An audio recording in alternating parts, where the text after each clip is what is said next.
हरे कृष्ण। हमने देखा किस प्रकार से कर्ण कौरवों के लिए बहुत सारा धन और आने वाले युद्ध के लिए बहुत सारे अलायंसेस लेकर के आए।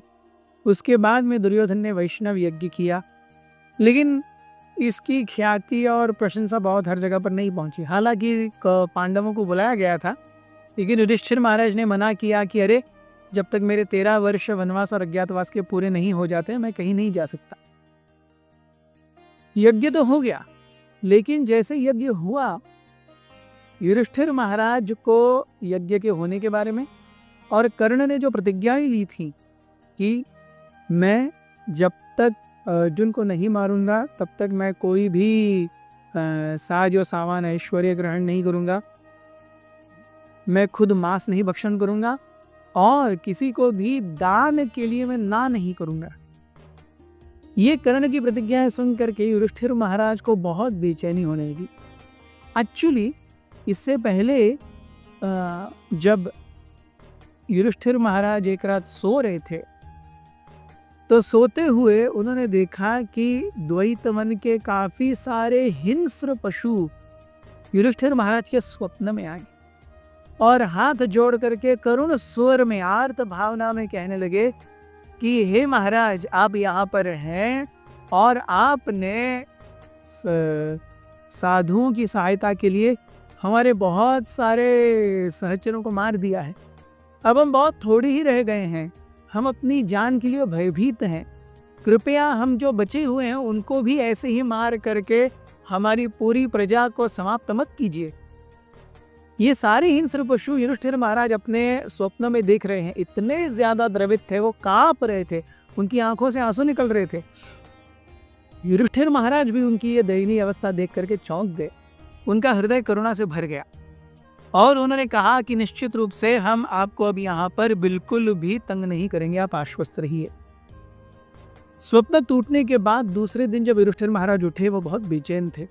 उन्होंने अपने बाकी सारे भाइयों को भी बताया, द्रौपदी को भी बताया क्या हो रहा है, और सबने मान लिया कि ये सही है।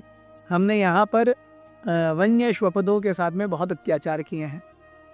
युधिष्ठिर महाराज ने कहा अब हमें यहाँ पे द्वैतवन में रहते हुए 1 साल 8 महीने गुजर गए हैं, लगभग पौने 2 साल। अब समय है हमें काम्यक वापस जाना चाहिए। ऐसा सोच करके युधिष्ठिर महाराज और उनकी पूरी टोली, बाकी 4 भाई और द्रौपदी मिलकर के काम्यक वापस गए। लेकिन काम्यक वन पहुंचने के बाद में, क्योंकि अब वनवास की अवधि बहुत ही कम रह गई है, अज्ञातवास ऑलमोस्ट स्टार्ट होने पर है, युधिष्ठिर महाराज बिकेम इंक्रीजिंगली इम्पेशेंट। उनके मन में रह रह करके वही 12 वर्ष, लगभग 12 वर्ष पहले के वो गैम्बलिंग मैच, उसमें हुए सारे प्रण सौदे, कैसे उन्होंने अपने आप को दांव पर लगाया, द्रौपदी को दांव पर लगाया, कैसे छल से उनके साथ सब कुछ छीन लिया गया। And he was not worried because he has to go through all this, he was more worried कि उनकी पत्नी और उनके भाइयों पर ऐसी अवस्था आन पड़ी है केवल उनकी वजह से, और केवल उनकी वजह से बिना किसी अपराध और बिना किसी दोष के उनके 4 भाई और उनकी पत्नी पिछले लगभग 12 वर्षों से अतोनात कष्ट सहन कर रहे हैं। He felt very aggrieved। ये चिंता उनके मन से जा ही नहीं रही थी। वो रात को सो नहीं पा रहे थे, दिन में खा नहीं पा रहे थे, और ये चिंता बाकी सारे कौरव, बाकी सारे पांडवों ने और द्रौपदी ने देखी। They were also worried and time was coming। युद्ध होना है, युद्ध के आसार क्या होंगे, युद्ध का रिजल्ट क्या होगा। निश्चित रूप से जैसे अर्जुन ने स्वर्गलोक में जा करके तैयारी की है युद्ध के लिए, वैसे ही कौरवों ने कुछ न कुछ तो तैयारी की होगी। All this things were going on in his mind. He was becoming increasingly impatient. एक दिन ऐसी अवस्था में उनके पास में व्यास देव आए। व्यास देव को देख करके ही पांडव खड़े हुए। द्रौपदी ने भी उनकी सेवा की, पांडवों ने उनकी सेवा की, आदरातिथ्य किया, पैर धोए, उनको अच्छे से कंदमूल खिलाए, उनके साथ अच्छा वार्तालाप किया, सेवा शुश्रूषा की। और पांडवों की अवस्था देख करके, द्रौपदी की अवस्था देख करके व्यास देव करुणावश स्वयं ही बोल पड़े, हे युधिष्ठिर, आप धर्मपरायण हो, आप मूर्तिमान धर्म हो, फिर भी आपके जीवन में यह कालचक्र चल रहा है। निश्चित रूप से इसमें कोई बहुत बड़ी सीक्रेट, कोई बहुत बड़ा राज छुपा हुआ है। आपके हाथों कोई बहुत बड़ा महान कार्य होने वाला है।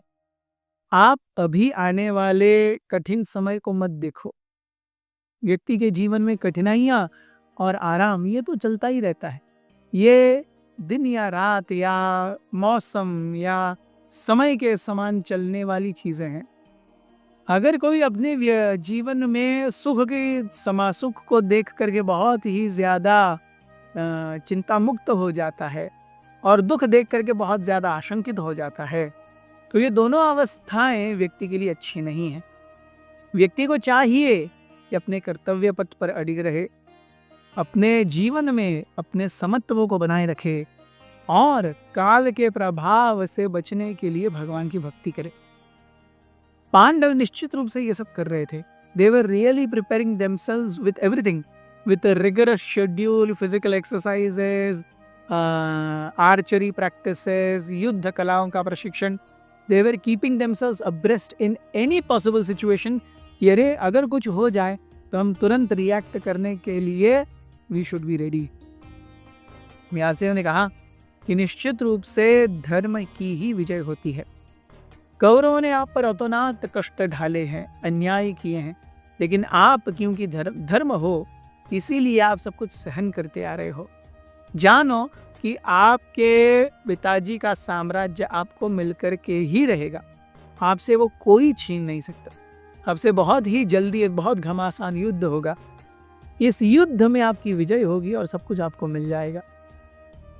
ऐसा कह करके व्यासदेव जी सत्य, क्षमा, दया, स्वनियंत्रण, अहिंसा, धर्म रक्षा, वेदों का पालन इत्यादि पर बातें करने लगे। और finally he came to the importance of charity, दान का महत्व। जब व्यासदेव जी ने दान के महत्व के बारे में इतना कुछ बताया तो युधिष्ठिर महाराज ने पूछा कि हे गुरुवर, मैं जानना चाहता हूं कि दान और तपस इसमें श्रेष्ठ कौन है और किसका पालन करने से ज्यादा पुण्य मिलता है। तो व्यासदेव जी ने कहा निश्चित रूप से अगर कोई दान मार्ग का अवलंबन करता है तो इससे श्रेष्ठ और कुछ नहीं है। व्यक्ति बहुत ज्यादा कठिनाई करके धन अर्जन करता है, उसके पास बहुत सारी परिस्थितियों से गुजर करके he earns his hard earned money, और ये जो हार्ड अर्न मनी है जिससे उसे सुख, सुविधाएं, कुछ प्रसाद एंड रिसोर्सेस मिल रहे हैं, इसको पार्टेक करना आसान नहीं है। बड़े बड़े देवी देवता भी अपने जीवन में सब कुछ संयोग करते हैं उपभोग करने के लिए ही। ऐसे हार्ड अर्नड लक्ष्मी का कोई अगर दान कर रहा है तो वो सबसे श्रेष्ठ है। अगर वो लीगल मीन्स से, सही नजरिए से अर्जित किया हुआ धन दान कर रहा है तो इससे अच्छा पुण्यकृत मार्ग और कुछ नहीं है। अगर वो गलत तरीके से अर्जित किए हुए धन को दान में भी दे रहा है तो भी उससे कोई फायदा नहीं होने वाला। अगर गलत तरीके से धन अर्जित किया गया है, उसे वो दान दे रहा है, उससे उसे कोई फायदा नहीं होने वाला। इस प्रकार से दान का महत्व बता करके व्यासदेव जी ने अपना प्रवचन समाप्त किया। बूढ़ खड़े हुए और अदृश्य हो गए। सारे पांडवों ने नतमस्तक हो करके वो जहाँ पर खड़े थे उस धूलि के कण लिए और अपने सर पर लगा लिए। बहुत बहुत धन्यवाद। हरे कृष्ण। अथ श्री महाभारत कथा।